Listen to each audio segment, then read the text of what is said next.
안녕하세요. 저는 직장에 다니고 있는 40대 여성입니다. 윗물이 맑아야 아랫물도 맑다는 말이 있죠. 바로 어른이 먼저 모범적인 모습을 보여야 공경을 받는다는 뜻입니다. 우리나란 유교 국가다 보니 예의 범절을 정말 중요시하잖아요. 저 역시 어릴 때부터 예절, 예의를 꼭 지켜야 한다며 배우고 자랐어요. 그런데 아무리 제가 잘하려고 해도 절 무시하는 사람에게까지 예의를 지켜야 할 필요는 없는 것 같습니다. 제가 왜 이렇게 생각을 하게 되었는지 그 사건에 대해 얘기를 해보려고요. 사실 저희 집안은 독특한 집안입니다. 바로 엄마가 무속인이시거든요. 그러다 보니 어렸을 때 따돌림도 정말 많이 받았습니다. 제가 7살 때 엄만 신내림을 받으셨는데 아무래도 평범한 일은 아니다 보니 주변에서 많이 경계를 했던 것 같아요. 특히나 학교에 다닐 땐 학부모님들이 정말 상처를 많이 주셨답니다. 저랑 놀지 말라고 대놓고 얘기를 하시던지 귀신 있는 집안이라고 하시고 재수 온 붓는다며 저주받는다고 애들과 말도 잘 못하게 하셨어요.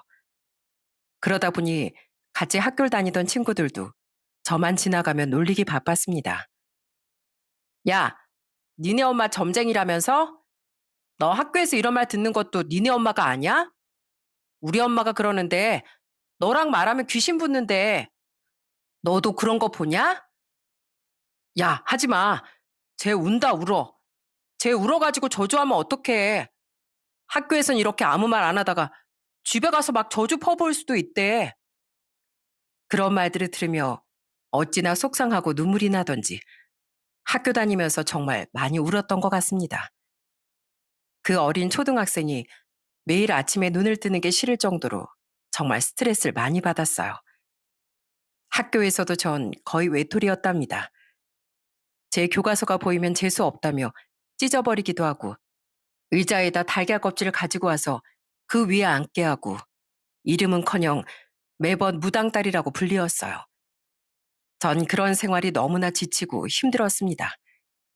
그래서 하루는 엄마에게 눈물로 하소연을 하기도 했어요. 엄마, 엄만 왜 나 태어나게 했어? 그냥 나 낳지 말지. 나 엄마 때문에 학교 가는 거 싫어. 다들 나보고 무당딸, 무당딸 막 이런단 말이야. 내 인생이 너무 불쌍해. 내가 왜 그런 소리를 들어야 돼?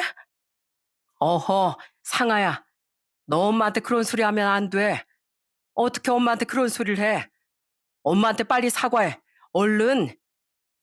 아빠는 아무것도 모르면서 왜 나한테 화를 내? 이거 다 엄마 때문이야. 엉엉 울면서 소리치는 저에게 아빤 더욱 크게 꾸지람을 하셨습니다. 그땐 저도 너무 철이 없어 모든 게 다 엄마 탓이라고만 생각을 했었어요. 엄만 제가 그렇게 울며 불며 소리를 쳐도 아무런 말도 하지 않은 채 조용히 고개만 숙이셨습니다. 그런 엄마의 모습이 그땐 더 화가 났던 것 같아요. 아빤 평범한 직장인이셨는데 늘 엄마 편이셨죠. 한 번은 정말 엄마가 미워서 며칠을 엄마랑 말도 안 했던 적이 있었어요. 그때 아빠가 조용히 절 부르시더니 사진 하나를 보여주셨어요. 그건 바로 제가 어릴 적 엄마가 절 안고 있던 사진이었어요. 흑백 사진이었지만 환하게 웃고 있는 엄마 얼굴이 무엇보다 반짝반짝 빛이 나는 듯 했습니다. 아빤 그 사진을 저에게 보여주시며 절 달래주셨죠.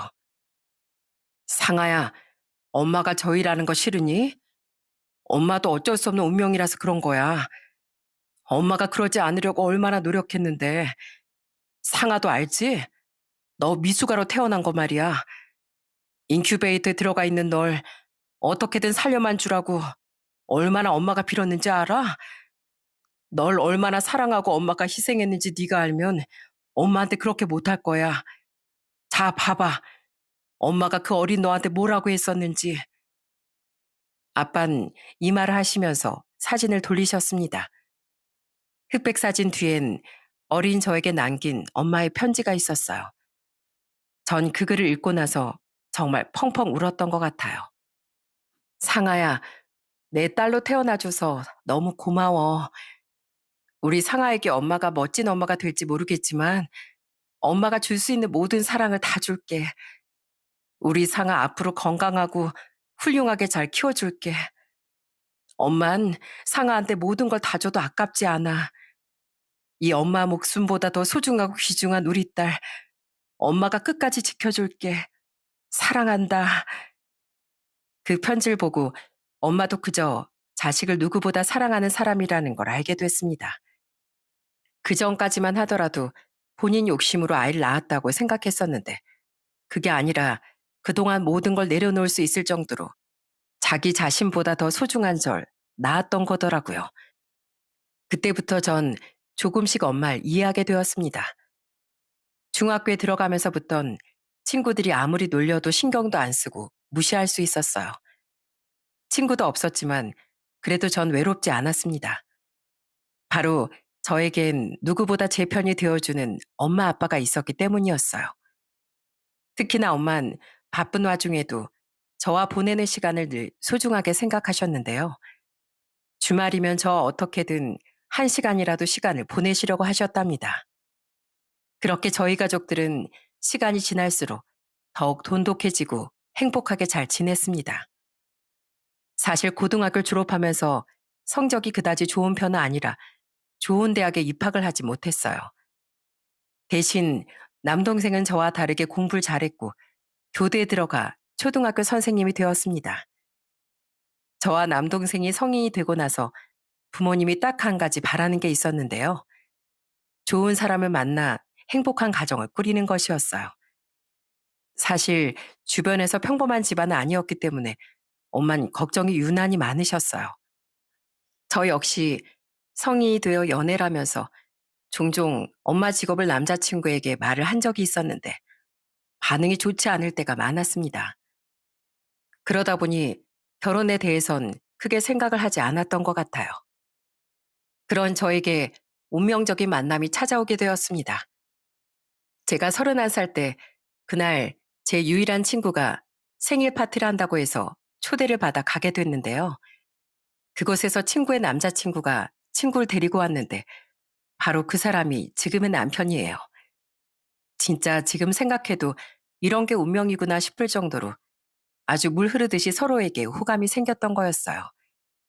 그때 남자친구한 그 생일 파티에서 처음 인사하면서 친해졌는데 생각보다 말도 되게 잘 통하고 정말 진중하고 좋은 사람이었습니다. 남자친구는 증권맨이었어요. 허세 없이 정직하고 깔끔한 성격이 너무 좋았답니다. 그렇게 1년 정도 연애를 하고 난 뒤 저흰 결혼을 결심했어요. 그렇지만 한켠에 한 가지 걸리는 게 있었어요. 양가 인사를 가기 전에 꼭 얘기해야 할 것 같아 말을 꺼내게 되었습니다. 저, 내가 안 그래도 말하려고 했는데 우리 집안이 좀 독특해. 특이하다고 해야 하나? 사실 우리 엄마 무속인이셔. 지금도 무속인 활동하고 계시고. 이제 말해서 미안해. 괜찮으니까 솔직히 말해줘. 그게 뭐 어때서. 괜찮아. 난 직업에 대해서 다 사정이 있다고 생각해. 다 이해해. 그러니까 나한테 미안해하지 말고 그런 마음 갖지 마. 장모님도 이거 아시면 얼마나 속상해 하시겠어. 그러니까 그런 걱정 하나도 할 필요 없어. 그때 남자친구는 오히려 저에게 대수롭지 않다는 듯 말을 했습니다. 그런 남자친구의 태도가 정말 너무 고마웠어요. 처음엔 저희 집에 먼저 인사를 가게 되었습니다. 인사를 가던 날 배를 누르자마자 엄마가 진짜 버선발로 뛰어나오실 정도로 엄청 반겨주셨어요. 이렇게나 기분이 좋은가 싶을 정도였죠. 장모님, 안녕하세요. 저 정국현이라고 합니다. 증권회사에 다니고 있습니다. 아이고, 어서 와요. 그래, 여기까지 오느라 고생 많았겠네. 앉아요, 앉아. 그나저나 얘긴 들었죠? 내가 무속인이라는 거. 안 그래도 우리 딸이 남자친구를 소개하러 온다고 하길래 얘가 말을 했나 안 했나 싶었는데 혹시 이거 부모님이 아시면 좀 싫어하시지 않을까요? 그런 거 걱정 안 하셔도 됩니다. 괜찮습니다. 전 충분히 이해하고 어머님 직업도 존중합니다. 그러니 걱정하지 마세요. 그때 예비 남편은 정말 씩씩하게 말을 했습니다. 그 모습을 보고 엄마가 더 마음에 들어 하셨던 것 같아요. 그렇게 첫 인사를 오던 날 저녁 식사까지 무사히 마치고 남자친구를 집으로 보낸 뒤 엄만 저에게 조용히 얘기하셨습니다. 상아야, 네 남자친구 너무 괜찮다. 정말 인상이 너무너무 좋네. 둘이 궁합이 정말 잘 맞는 것 같아. 너무 좋은 사람 같고 보니까 자식도 많이 낳을 팔자네. 아주 잘 만났다, 잘 만났어. 아유, 어떻게 저렇게 좋은 사람을 만났니? 그래? 엄마가 좋은 사람 같다고 하니까 마음이 놓이네. 엄마가 말 안 해도 딱 눈치챘어. 엄마 엄청 마음에 들어하는 게 바로 티가 났다니까. 전엔 근엄한 장모님으로 보이고 싶다더니 어떻게 그렇게 좋은 티를 팍팍 많이 내? 아이, 그랬니? 아, 내가 너무 마음에 들어서 그랬나 보다. 사람이 참 서글서글한 게 성실하고 좋은 게 딱 봐도 티가 나. 단박에 예비 남편을 마음에 들어하는 부모님을 보면서 저도 굉장히 뿌듯했습니다. 그렇게 저희 집에 첫 인사로 온 날은 분위기가 정말 좋았어요. 예비 남편은 저희 부모님이 너무 좋으신 분들이라며 말을 했답니다. 그 후로 전 예비 시댁으로 인사를 가게 되었습니다. 예비 시댁은 두 아들이 있었고 남편은 둘째였어요. 시댁엔 종교가 없었는데 예비 시모는 곰탕집을 운영하시고 예비 시부는 은퇴를 하신 상황이었습니다. 처음 인사를 갔을 땐 정말 절 반갑게 맞이해 주셨어요. 분위기도 화기애애했고 큰 문제가 없었죠. 그런데 차를 마시며 집안 얘기를 하다 보니 문제가 생기고 말았어요. 그래, 내가 우리 국현이 여자친구 인사 온다고 해서 얼마나 놀랐는지 몰라. 그동안 여자친구가 있어도 한 번을 소개를 안 해줬는데 결혼까지 생각한다고 하니 우리도 형식상 물어볼 거 물어봐야지. 그래, 부모님은 뭐 하셔? 아, 네. 저희 아버진 지금 중소기업에서 아직 일을 하고 계시고 어머님 무속인이세요. 뭐라고? 점쟁이? 점쟁이라고? 아이고, 아, 이게 도대체 무슨 상황이야? 제가 무속인이라고 딱 얘기를 하자마자 예비 시모의 얼굴이 순식간에 찡그러졌습니다. 사실 전에 예비 남편에게 집 얘기를 미리 했었기 때문에 그래도 말을 했겠구나 생각을 했는데 예비 시모의 반응을 보니 아직 얘기를 안 했던 상황이었나 보더라고요. 그런데 그 뒤에 예비 시모의 반응은 정말 충격적이었습니다. 아이고, 어쩐지 내가 우리 아들한테 물어보니까 그렇게 대답을 안 하더니만 다 이유가 있었구만. 이유가 있었어. 나 이 결혼 좀 생각해 봐야 되겠다. 이런 중요한 걸 생각 좀 해봐야 되겠어. 엄마 왜 그래? 그게 뭐 어때서 그래? 엄마 뭐 그런 거 따지는 사람이야? 직업이 뭐 어때서? 지금까지 열심히 일하시는 게 더 대단한 거 아니야? 뭐? 너는 진짜? 아유, 됐어. 나 이 결혼 인정 못 한다. 점쟁이 집안에 나 우리 아들 못 보낸다고. 도대체 내가 귀신신 집안이라 어떻게 보니? 니네 엄마도 참, 뭔 그렇게 천박한 직업을 가졌다니. 다른 것도 아니고 점쟁이라니 원. 시모의 반응을 보고 전 정말 너무 열이 받았어요. 그래도 첫인사인데 예의 없이 구는 건 아닌 것 같아 참고 있었지만 마지막 말을 듣고선 전 참다 폭발해버렸습니다. 저기요, 정말 해도 해도 말씀이 지나치시네요. 도대체 어떤 인생을 살고 어떤 편견을 가지고 있길래 그렇게 말씀하시는지 모르겠지만은요. 저희 엄마도 똑같은 사람이고요. 똑같이 절 낳아주셔서 훌륭하게 키워주셨고요. 자식만 바라보는 사람이고 자식 잘 되고 응원해주는 사람이에요. 같은 부모로서 자식들이 결혼한다고 하면 응원해주지 못할 망정 그렇게 말씀하시고 우리 집안 엄마에 대해서 이런 애 저런 애 무시하는 발언 저 정말 불쾌하네요. 사과해 주세요. 뭐? 말은 참 청산유수라고? 너 참 말 하나 잘한다. 네가 입장 바꿔서 한번 생각해봐. 너 같아도 그 점쟁이 집안에 아들을 장가 보내고 싶겠나? 아이, 제발 좀 그만하세요. 언제까지 그러실 거예요? 어떻게 사람을 앞에다 두고 그런 얘기를 아무렇지도 않게 하세요? 아이고, 진짜 당신은 그놈의 입이 문제야, 입이. 아들 장가 가면 좀 좋게 좋게 받아들여야지. 다 사정이 있겠지. 아, 왜 그렇게 초를 쳐? 아휴, 상하라고 했나? 내가 정말 미안해요. 우리 여편 내가 말을 좀 직설적으로 하다 보니까 솔직히 좀 기분 나빴을 것 같아요. 난 전혀 상관없으니까 둘이 예쁘게 결혼 준비해요. 내 결혼 허락할 테니. 정말 어떻게 제가 예비 시댁에서 나왔는지 모를 정도로 진짜 머리가 새하얘지고 복잡했습니다. 이 결혼을 해야 하나 말아야 하나 고민을 너무나 많이 했어요. 아무리 예비 남편이 좋은 사람이라곤 하지만 우리 집과 엄마를 무시하는 예비 시모를 가족으로 맞이해야 한다는 게 너무 큰 고민이었거든요. 그렇지만 며칠 후 무슨 말들이 오고 갔는지 모르겠지만 예비 시모께서 저에게 전화를 하셨습니다. 그때 첫 만남 태도와는 전혀 달랐어요. 저기 상아야, 나 국현이 엄마야. 엊그저께 내가 그렇게 말한 건 사과하마. 내가 사실 나도 아들 귀하게 키웠는데 너무 갑작스럽게 그런 사실을 들어서 당황해서 그런 거야. 정말 미안하다. 니들 결혼 준비해. 내가 미안하구나. 갑작스런 사과라는 예비 시모의 전화를 받고 전 더욱 혼란스러웠습니다. 전 예비 남편에게 잠시 결혼 준비를 멈추자고 한 상황이었어요. 그러자 예비 남편은 주말에 저희 집으로 찾아왔더라고요. 갑작스런 방문에 놀랐는데 예비 남편은 저희 부모님 앞에 정식으로 무릎을 꿇고 사과를 하기 시작했어요. 집까지 찾아와 용서를 비는 예비 남편을 보면서 사실 마음이 많이 아프기도 했습니다.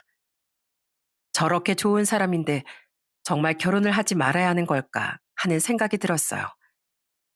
그렇지만 엄마를 무시하는 집안은 절대 시집을 가고 싶지 않았습니다. 마음을 굳게 먹고 있었던 그때 엄마가 저에게 조심스럽게 얘기를 꺼내셨어요. 상아야, 엄마가 지금껏 살아보니까 살면서 이런저런 일들을 다 겪기 마련이야. 상한이 남자친구 정말 괜찮은 남자야. 요즘 저런 사람 없는 거 알지?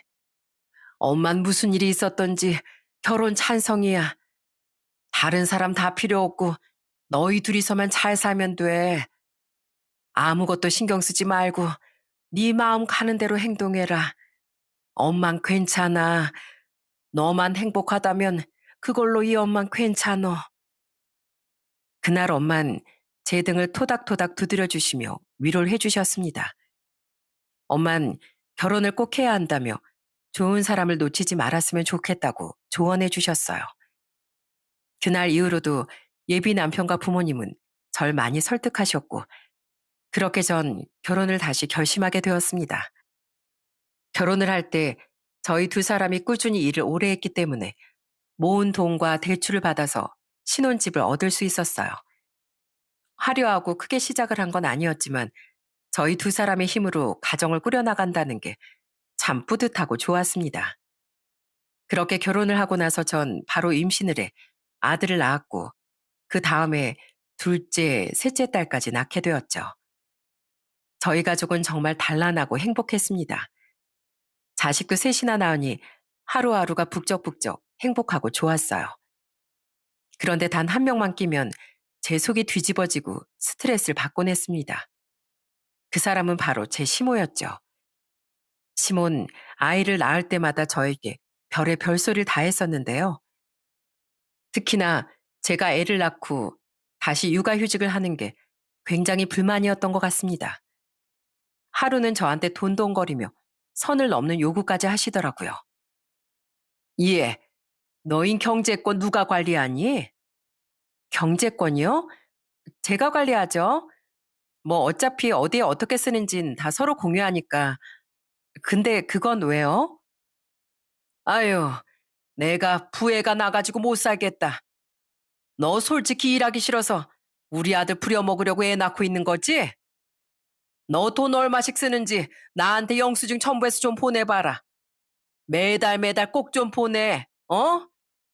너 설마 네 친정에 돈 얼마씩 보내고 그러는 건 아니지? 네? 어머님, 그런 건 저희 부부가 알아서 하는 일이에요. 어머님 아들 장가 보내셨으면 끝이지.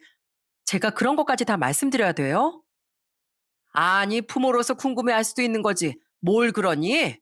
참나, 주기 싫으면 주지 말거라. 뭔 말을 못하겠네, 정말. 저 역시 애를 셋이나 낳으면서 그래도 시간 날 때 알바도 하고 그랬었는데 솔직히 직장에 꼬박꼬박 다니는 사람이랑 같겠나요?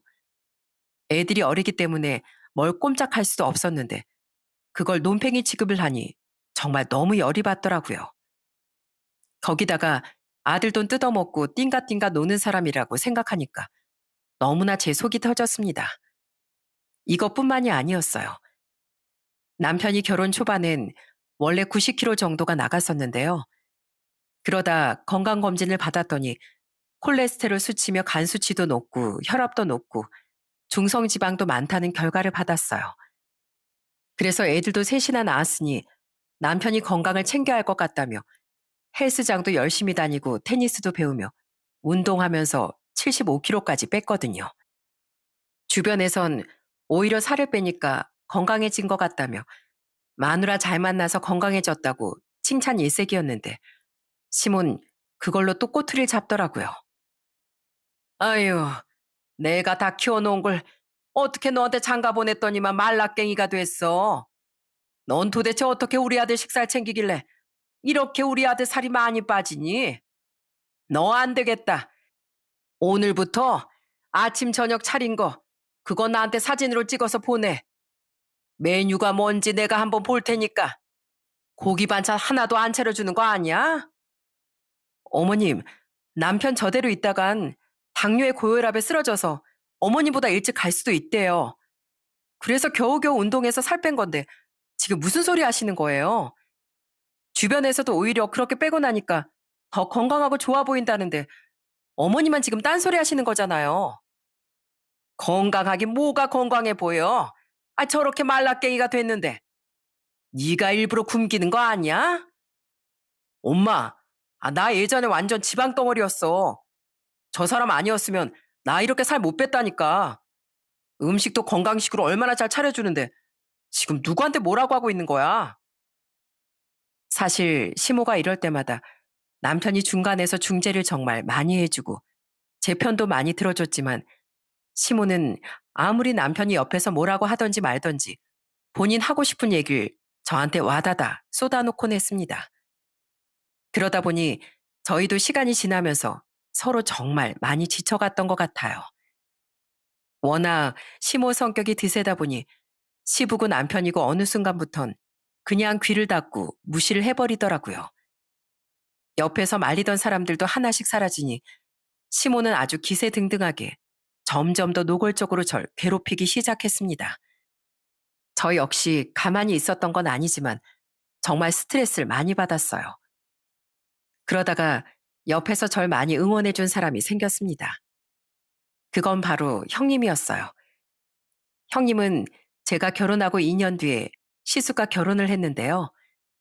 사실 처음 형님을 보고 너무나 깜짝 놀랐습니다.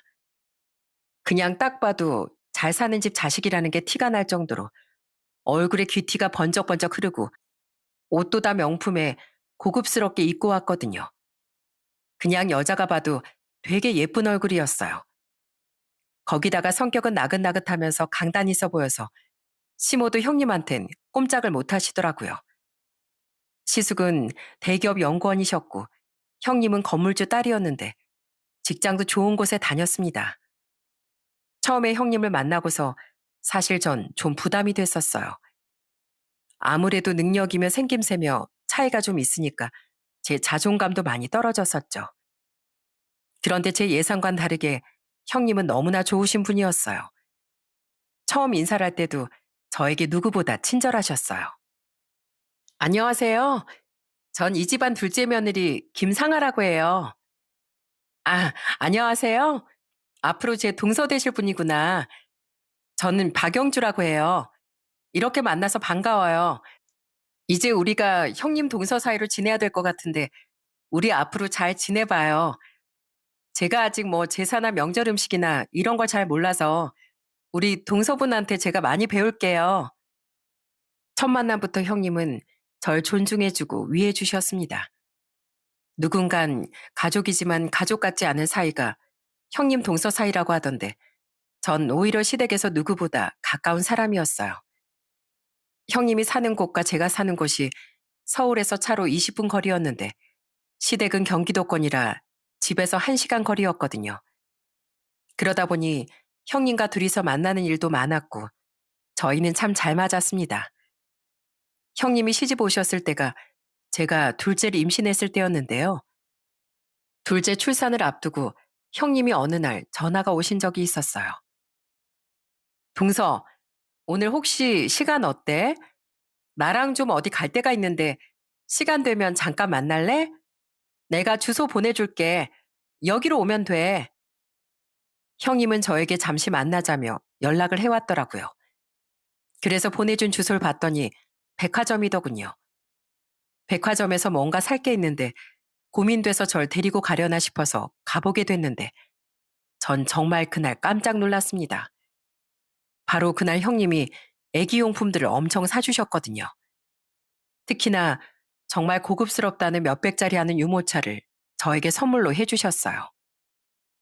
동서, 내가 유모차 하나 사줄게. 출산 선물로 말이야. 저번에 유모차 봤는데 그게 좀 낡았더라고. 그죠? 그거 사실은 친구가 쓰던 거였거든요. 친구 아들이 썼던 건데 제가 그냥 돈 좀 아끼려고 받아온 거라서요. 아, 그렇구나. 그래도 우리 조카들 키우는데 좀 단단하고 좋은 걸 쓰면 좋을 것 같아서 말이야. 이거 어때? 난 이게 진짜 마음에 드는데. 형님, 이거 너무 비싸요. 괜찮아요. 유모차 있는 거 쓰면 돼요. 아이, 참. 우리 둘째 조카가 태어나는 건데 이 정도는 큰엄마가 해줄 수 있지. 그리고 단단한 유모차를 써야 동서도 마음도 편하고 좋을 거야. 내가 꼭 선물해주고 싶어서 그래. 그러니까 거절하지 말고 받아. 형님과는 단순히 형님 동서지간이 아니라 친자매처럼 정말 친하게 지냈습니다. 형님은 시집 오고 나서 처음 음식 같은 걸 해보신 것 같았어요. 정말 귀하게 자랐는지 명절에 만드는 전이나 제사 음식 이런 건 전혀 할 줄을 모르고 잘 모르시더라고요. 그래서 그런 걸 알려드리기도 했습니다. 형님은 정말 격 없이 편견 없이 절 대해주셨죠. 특히나 제가 담근 김치를 정말 좋아했어요. 너무 좋아해서 제가 따로 형님 것만 담아드린 적도 있는데 정말 좋아했답니다. 와, 동서. 난 진짜 동서가 만든 음식 안 맛있는 게 없는 것 같아. 어떻게 이렇게 음식을 잘해? 진짜 배우고 싶다. 배우고 싶어. 김치도 봐봐. 어떻게 이렇게 맛있어? 나 이렇게 맛있는 김치 처음 먹어봐. 아이, 형님 뭘 또 그렇게까지 말하세요. 그래도 농담이라도 그렇게 말해주니까 기분은 좋네요. 형님은 제 자존감을 누구보다 으쓱하게 올려주는 사람이었습니다. 뭘 해도 제 칭찬을 끊임없이 해줬어요. 그러다 보니 형님과 만나는 날은 하루가 정말 행복하고 기분이 좋았던 것 같아요. 형님도 결혼하고 아이를 2명 낳으셨는데 육아를 하면서 저흰 더 친해졌답니다. 저희는 서로를 의지하고 도와주기도 했죠. 하루는 형님이 몸이 너무 아프다며 도와달라고 연락이 온 적이 있었어요. 가보니까 몸살기도 너무 심하고 열도 막 40도까지 올라가 있더라고요. 그래서 제가 형님 애들을 봐주고 쉴 수 있게 해줬어요. 형님, 이렇게 아프면 일찍 전화하시지. 이제라도 들어가서 좀 쉬세요. 약은 먹었어요? 고마워, 동서. 나 진짜 동서 덕분에 눈물 난다, 눈물 나. 나 이렇게 아플 때 달려와 줄 사람이 동서네. 진짜 고마워.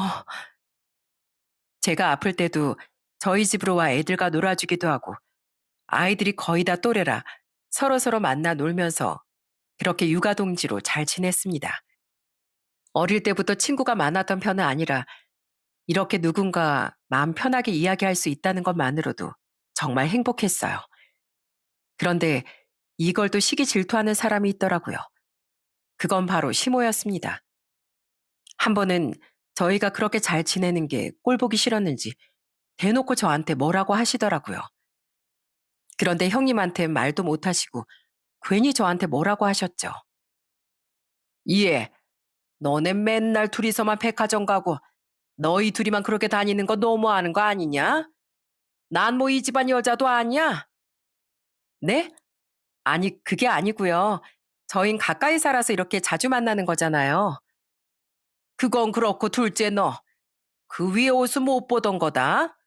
어디서 났어? 내가 전에 못 봤던 건데. 혹시 너 이것도 네 형님이 사줬니? 참 너도 어지간히 얻어먹는다 얻어먹어. 비아냥대는 시모의 말에 전 속부터 열이 끌어올랐어요. 한마디 하려고 했는데 그때 형님이 먼저 중간에서 중재를 해주시더라고요. 어머님, 많이 서운하셨어요? 제가 다음에 올 땐 어머님 입으실 옷도 좀 많이 사올게요. 제가 멋있고 예쁜 거 많이 사올 테니까 동서한테 너무 뭐라고 하지 마세요. 제가 동서 좋아서 사준 거예요. 에휴, 또 지 동서만 챙기는 거 좀 봐라. 예, 둘째 넌 참 좋겠다. 네 형님이 널 예뻐해가지고 말이야. 형님은 부드럽지만 단호하게 상황을 늘 정리했습니다. 형님이 중간에서 막아서면 시모는 더 이상 저에게 뭐라고 하시진 않더라고요. 그 모습이 참 기가 막히면서도 형님한텐 고맙기도 했습니다. 시모와의 사이가 정말 나빠지게 된 계기도 있었는데요. 그건 바로 큰애가 8살 때 남편이 암에 걸린 일 때문이었습니다. 그때 남편이 회사에서 건강검진을 받게 되었는데 딱 마침 그때 위암을 발견한 거였어요.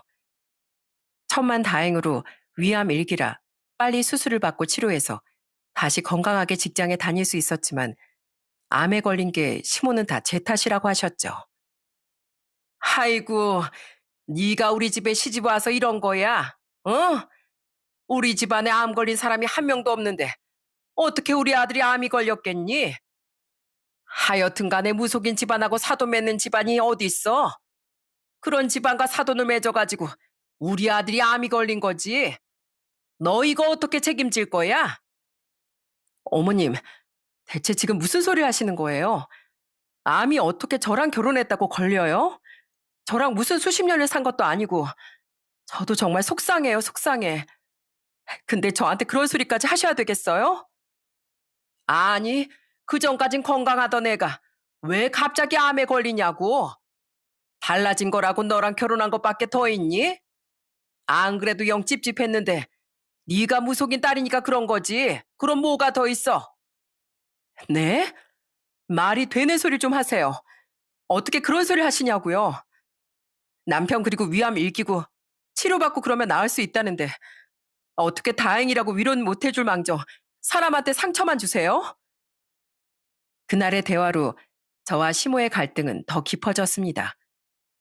가족끼리 만나도 전 시모와 단 한마디도 하지 않았고 시모도 툴툴대면서 싫은 티를 팍팍 내셨어요. 그러다 보니 온 가족들이 모두 눈치를 좀 많이 봤던 모양이더라고요. 그렇게 한 1년 정도 불편한 상황이 지속되었습니다. 그러다 큰아이가 9살 때 형님한테 연락이 왔어요. 동서, 주말에 있잖아. 나 시댁에 가거든. 근데 동서도 올래? 내가 소고기 좀 좋은 거 사가지고 갈까 하는데 우리 다 같이 애들도 데리고 가자. 나 진짜 중간에서 정말 어떻게 해야 하나 싶네. 정말 어머님은 도대체 왜 이러시는지 몰라. 그래서 나 동서한테 너무 미안해 죽겠어. 우리 같은 여자들끼리 좀 한번 뭉쳐서 대화 좀 해보자. 어때? 형님, 저 또 가면 괜히 기분만 상하고 또 어머님도 저한테 시비만 거시지 저 보고 싶어도 안 할 거예요. 저도 지금은 그러고 싶지 않고요. 그냥 형님 혼자 다녀오세요. 그래, 동서 생각이 정 그러면 어쩔 수 없지. 그럼 다음에 우리끼리 꼭 고기 구워 먹자. 사실 형님은 서로 좋게 좋게 지내는 걸 원했기 때문에 어떻게 해서든 사이를 풀고 화해를 시켜주려고 많이 노력을 했습니다. 그렇지만 시모의 저에 대한 행패는 계속됐고 저도 그런 날들이 쌓이면서 마음속 상처가 정말 컸었기 때문에 굳이 풀고 싶은 생각이 안 들더라고요. 그러다가 주말 오전이 되었을 때 시모가 저에게 연락이 왔더라고요. 둘째야, 너 뭐 오늘 안 온다고 했다면서? 네, 어머님하고 같이 있으면 뭐 서로 트러블만 있는데 제가 뭐하러 가요? 어머님은 저 별로 안 좋아하시잖아요. 형님만 좋아하시는데 형님하고 맛있는 거 많이 드세요. 얘야, 그러지 말고 오늘 꼭 와. 내가 너한테 진짜로 할 말이 있으니까 오늘은 꼭 무슨 일이 있어도 꼭 와주길 바란다. 꼭 와야 한다. 꼭. 시모는 저에게 간곡하게 꼭 오라면서 강조를 했습니다. 전 그 말을 듣고 저한테 사과를 하시려나 하는 생각을 했었어요. 마침 그날 남편과 시숙은 일정이 있어서 가보지 못하고 형님과 형님 애들, 저랑 우리 애들만 시댁으로 가게 되었습니다. 그렇게 시댁으로 향했는데 도착하자마자 정말 기가 막히고 말도 안 되는 상황이 벌어졌어요. 시댁엔 텃밭이 있었고 마당이 있었는데 형님은 저희보다 일찍 도착을 한 상황이었어요. 시모와 시부도 다 모여 있었고요. 형님과 잠시 인사를 하는데 인사를 하자마자 시모는 저에게 시비를 또 거셨습니다. 예, 너 지금 시간이 몇 시야? 너 때문에 지금 온종일 다 굶고 있잖니? 일찍 일찍 다녀야지. 애가 게을러 가지고선 원. 어머님, 어머님 저한테 전화 몇 시 하셨는데요. 저한테 10시에 전화하셨잖아요. 애들 챙기고 하는 거 생각하면 지금 12시면 진짜 일찍 도착한 건데 그거 가지고 뭐라고 하시면 어떻게 해요? 저 봐라 저 봐. 어? 하여튼 간에 내가 빨리 오라면 빨리 왔어야지. 그냥 옷만 후딱 챙겨 입고 와야지. 너 때문에 지금 네 시애비도 굶고 네 형님도 굶고 나도 굶고 있잖아. 어머님, 진짜 동서한테 제발 그만 좀 하세요. 저한테 앞뒤 없이 시비를 거는 시모에게 참다 못한 형님이 소리를 치자 시모는 더 이상 아무 말도 하지 않았습니다. 분위기가 잠시 어색해졌지만 다시 식사 준비를 하느라 바쁘게 움직였어요. 그러다 갑자기 시모는 저에게 이것저것 시키기 시작하더군요. 예, 이거 가지고 뒷밭에서 상추랑 고추랑 좀 다 뜯어와. 어? 사람이 올 때 두 손 가득히 와야지. 네 형님이 소고기를 사왔으면 너도 뭐라도 가지고 와야 하는 거 아니야? 네가 가서 당장 좀 뜯어와. 생각해보니 형님이 고기랑 이것저것 사왔기 때문에 전 부랴부랴 시댁으로 향했었어요. 그러다 보니 아무것도 제가 준비를 못했거든요. 그래서 시모가 쥐어주는 바구니를 들고 뒷밭으로 가 상추와 고추를 가득 뜯어왔습니다. 그런데 그렇게 상추와 고추를 다 따고 와서도 시모의 지시는 끝이 나질 않았어요. 방에 가서 휴지를 가지고 오라느니 신발이 불편하다고 슬리퍼를 가지고 오라느니 별의 별걸 다 시키시더라고요. 그러다가 갑자기 통마늘을 어디선가 가지고 오더니 또 저에게 지시를 하셨습니다. 이야, 가서 이거 마늘 좀 까. 얼른 마늘 좀 까라고. 여기 우두커니 있지 말고 이거라도 해라. 어머님, 이건 그냥 제가 할게요. 넌 가만히 앉아 있어. 우리 큰며느리는 가만히 앉아 있고 아무것도 할 필요 없다. 둘째 있는데 왜 네가 움직이니? 손 아랫사람은 원래 다 이런 용도로 쓰는 거야. 너도 그러니까 많이 시켜 먹어. 이런 용도로 쓰는 거니까 많이 시켜 먹으라고. 어머님, 말씀이 좀 진짜 지나치시네요. 정말 왜 그러세요? 제가 정말 이럴 때마다 동서한테 얼굴을 못 들겠어요. 괜찮어. 괜찮다. 다 이러고서 여태껏 산 거야. 넌 뭘 그러니? 화를 내는 형님의 말에도 시모는 아랑곳하지 않고 뻔뻔하게 말을 했습니다. 저는 정말 속이 부글부글 끓어올랐어요. 그렇지만 애들을 보고서 꾹 참았습니다.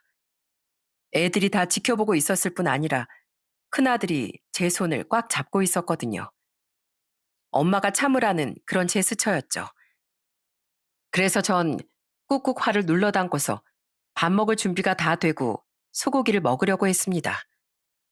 맛있게 잘 구워진 소고기를 애들부터 챙겨주고 난 후에 저도 한 점 먹으려고 젓가락을 들었죠. 그런데 누군가가 제 젓가락을 탁 치더라고요. 역시나 시모였습니다. 어머, 어머님, 지금 도대체 뭐 하시는 거예요? 야, 넌 먹지 마. 넌 먹지 말라고. 너 부른 건 여기 이거 상추랑 마늘이랑 고기 세팅하라고. 그래서 너 오라고 부른 거야. 네? 뭐라고요? 애들 입이 저렇게 많은데 먹을 생각이 나니 넌? 그냥 네 애들 먹이고 넌 이따가 우리 다 먹으면 그때 혼자 구워 먹으면 되잖니? 그때 정말 손발이 부들부들 떨릴 정도로 화가 났습니다. 어떻게 사람한테 이런 말까지 할 수 있는지 기가 차고 어이가 없었어요. 참았던 분노를 그때 딱 폭발하게 되었죠. 어머님, 해도 해도 너무하시네요. 어떻게 그러실 수가 있어요? 제가 무슨 여기 일꾼이에요? 그렇게 제가 화를 내도 시모는 눈 하나 깜짝 안 했습니다. 그런데 그때 제 손을 꼭 잡고 있었던 큰아들이 바로 일어서서 소리를 쳤어요. 할머니, 할머니 지금 우리 엄마한테 뭐 하는 거예요? 지금 왜 자꾸 그러시는 거예요? 네? 아이고, 우리 큰손주, 민석이 왜 그래? 우리 큰손주, 할미가 제일 예뻐하는데 할미한테 소리치는 거예요? 할머니 저 이뻐하지 마세요. 저 진짜 할머니 계속 지켜봤는데 할머니 진짜 나쁜 사람이에요. 네? 도대체 우리 엄마가 뭘 잘못했길래 이렇게 싫어하시고 사람들 앞에서 이렇게 조롱하시는데요. 할머니 혹시 우리 엄마한테 자격지심 있으세요? 그러지 않고서 왜 그러시냐고요. 할머니도 그럼 드시지 마세요. 야야, 이거 뭐 하는 거야? 어? 큰아들은 벌떡 일어나더니 시모 손에 쥐어있던 젓가락을 단번에 뺏어버렸습니다.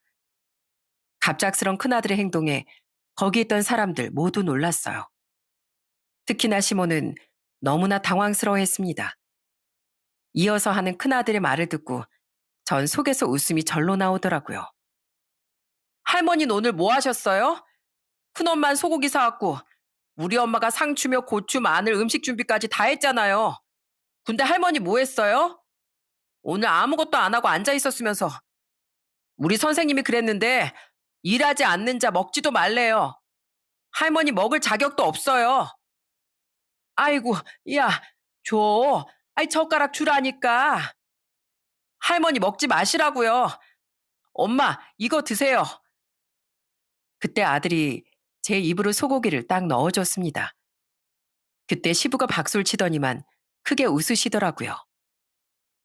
아이고, 우리 큰손주 언제 이렇게 컸어. 대단하다, 대단해. 네 할머니 이렇게 한 방에 KO 시킨 거 네가 처음이야. 우리 큰손주 아주 크게 되려나 보다. 잘했다, 잘했어. 당신 들었지? 애들은 거짓말 못해. 얼마나 할머니가 한심해 보였으면 그런 말까지 했겠어. 어? 아니, 그래도 너 할머니한테 이러면 안 되지. 저 이제 할머니 집에 안 올 거예요. 그리고 저한테도 손자라고 하지 마세요. 저 이거 먹고 집에 가면 앞으로는 안 올 거예요. 저한테 용돈도 주지 마세요. 할머니 돈은 받기 싫어요. 큰아들의 말을 듣고선 시모는 정말 당황스러워했습니다. 절 평소에 싫어하긴 했지만 손주는 정말 끔찍이 생각을 했었거든요. 거기다가 아들뿐 아니라 둘째와 셋째, 그리고 형님 애들까지 나서서 할머니가 싫다며 아우성이었죠. 할머니 나빠요. 할머니 나도 싫어요. 저도 싫어요. 나도 할머니 싫어. 이렇게까지 하고 나니 시모의 기세 등등했던 표정은 한순간에 가라앉더라고요. 생각해보니 시모가 절 불렀던 건 딱 세 가지였더군요. 먼저 그토록 아끼던 손주들을 보고 싶어 했던 거고, 두 번째는 단단히 절 교육시키고 싶었던 거였어요. 손윗사람, 손 아랫사람 분명히 구분하고 시어머니가 무섭다는 걸 교육시키고 싶었던 거였죠. 거기다 세 번째는 형님과 제가 쿵짝이 잘 맞으니 질투나서 회방을 놓고 싶어 괜히 시비를 걸려고 절 부른 것 같았어요. 그렇게 손주들까지 나서서 싫다고 비난을 하니까 그제서야 표정이 어두워지면서 눈에 눈물이 가득 차는 것처럼 보였습니다. 그때 전 시모에게 한마디를 했어요. 어머님, 저 어머님하곤 도저히 돌이킬 수 없는 사이가 된 것 같네요. 저 이제 이거 먹고 가보겠습니다.